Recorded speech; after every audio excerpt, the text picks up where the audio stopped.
have you been exploring the world of ChatGPT? Oh, it's like my new boyfriend. Welcome to Inside the Spotlight. This is where we really have our influencers, personalities, celebrities come on air and go live with us, not just on Kiss 92, but on the podcast as well. So very, very happy that Tyen, you could make it and be live with us here. Well, thanks for having me. It's very exciting. It is. Yeah, I mean, I watch this on live from time to time. And I just thought it would be just nice and fun to like hang out and chill and talk. So. We only get half an hour. So we're gonna try to make as much of our time here as possible. But I would say that your journey is, how do you like people to know you as in terms of priority? Because you wear many hats. So just to name a few, right? Music is one. You've been singing since you were...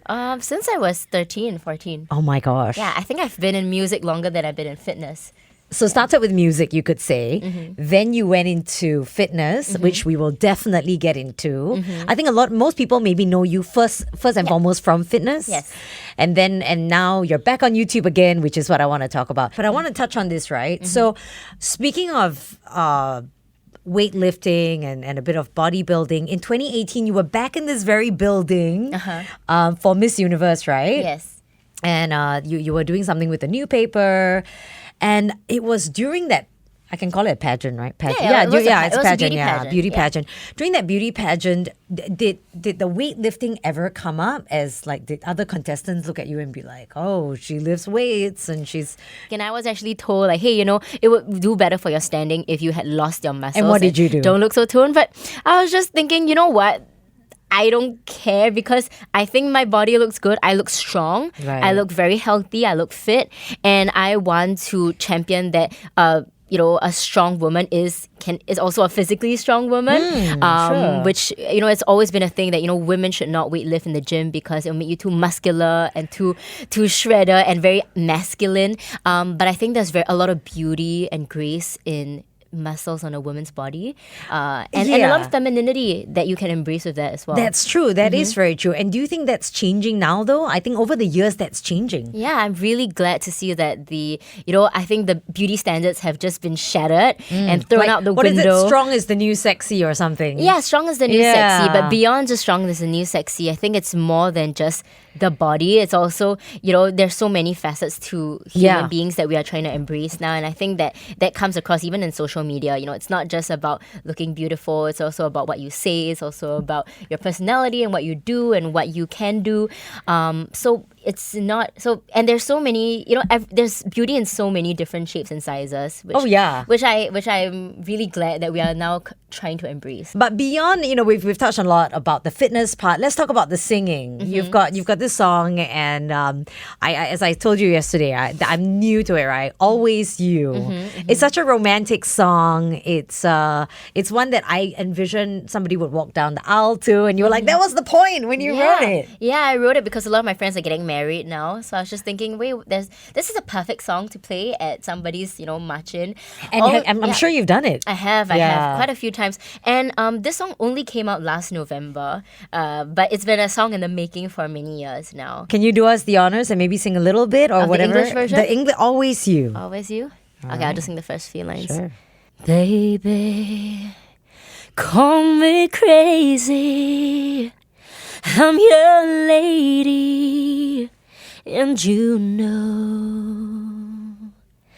I've been thinking about you, and I want you for my own. Wow, amazing. I mean, how you can just get into that more. Amazing. Thank you so much. Thank you. How did you I couldn't just, did you warm up your, is that why you went to the bathroom? You went to warm up your voice? Oh, no. Maybe I warmed up in the car. But it was more to talk to you. No, how do you know you're good at this? You have a skill. I'm a firm believer I cannot sing. But I don't know. I'm sure you can. I don't know. I think somebody told me. All those years on the radio. It trains your ears. You probably have really good ears. Maybe ears, yeah. The vocal cords not so much, I'm not sure. But did someone tell you, like a primary school choir teacher or something, who told you that, hey, I think you got something special there? Like, go for it, go for the singing thing? I think that for me, music has always been a big part of my family growing up. Were they always singing? Yeah, for Christmas parties, we will always be singing and jamming. I think my dad was probably the one who first told me I could sing when I was about 6 years old. And you remember that moment? And I remember that he's very musically inclined, very talented. He can play the guitar, he can play the piano. So he was the one who really pushed me to sing and pursue this and perform. Yeah. So I think a lot of my love for music started when I was from a very young age. My aunt is also a singer. Right. Yeah. So, in Singapore. Yeah, in Singapore. So so we've always just been doing music growing up. So take me like into like a family gathering. You'll be there, so you're singing, your sister's singing, Is that how it works? Does your sister sing too? Well, my big sister, she's a DJ. Yeah. Jade is a DJ, but she doesn't sing. Have you tried to get her to sing? I have. How has that gone? She can sing. Oh, she can sing. She just won't sing, but she can sing. Yeah, I don't know. Stay tuned. Maybe we can do like a mashup at some point. Yeah. Oh yeah, right. Hint. She could spin, and then you could do a little. Maybe. Why not? Maybe. Oh, a sister collab. Yeah. Okay, I like it. Just to wrap our time up, would love to ask you our quick fire round of questions. Okay. So don't think too much about it. Just go for it. Okay. All right. Best advice you've ever received. People remember you from how you made them feel. Yeah. That's a good one. Worst advice though that you've ever received. Keto. Okay. And what is keto? If that's one word, what do you mean by keto? The ketogenic diet, the high fat, low carb, whatever nonsense that people are pushing with their MLM products, like just make it stop. It's really it's so unsustainable. It's don't do it. Don't do it. Stop pushing it. Your advice. That's my advice. I mean, I feel like a lot of people are pushing this ketogenic diet. Whatever works for you. I'm not here to judge the way you eat, but I mean personally, it hasn't worked for you. It hasn't worked for me, and it hasn't worked for any of my clients. Gotcha. Okay, so if you could make up a law, hypothetical law, in the fitness industry, perhaps, what would it be? Fitness industry, I feel girls should be able to wear whatever they want to the gym, even if they just want to work out in their sports bra. Sure. And we should prosecute men for taking videos of them. Okay, like prosecute. Oh yeah, actually, prosecute them. It's a law. I think it's harassment. It's very bad. Last time in the uni gym, I still remember I scolded this boy for taking videos of me. I said, delete it right now. This is not okay. You cannot stop making women feel uncomfortable in the gym. You know, so they should be allowed to wear whatever. They should be wear whatever, do whatever. Even if they weren't wearing, like if they weren't wearing a jacket and a hoodie or something. Yeah. Okay, the law is no taking videos of women in the gym. Okay, and if you had $10 million, if you had this sudden windfall, what would you do with the money? $10 million. It's a lot to me. So it's a lot of money. Okay. No, it's a lot of money. I would definitely.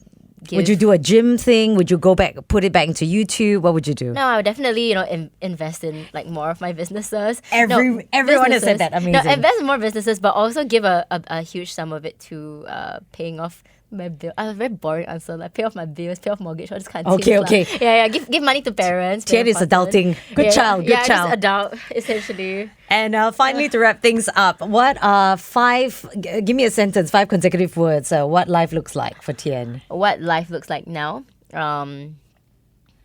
Passion. Yeah. Chaos. Okay. Chaos. Fulfillment. Okay. Energy. Energy, okay. And one last word. And peace. And peace, alrighty. We're probably going to be featuring a fair bit of this on our podcast as well, Inside the Spotlight. So if you enjoy what you heard today, please tag us because we'd love to know which part of the conversation you enjoyed the most. Tag Tyen, tag myself, Charmaine, and Kiss 92 FM. Anything that I missed out on before you want to wrap things up? Not at all. Just follow my YouTube, Tyen Rasif. Follow my YouTube and get ready for some sing, squats, and story time. That's right. That should have been but it's too long. It's too long a title. It's too long. Alrighty, thank you so much for watching the Spotlight. We'll catch you on the next one. See ya. Take care. Bye, guys. Bye.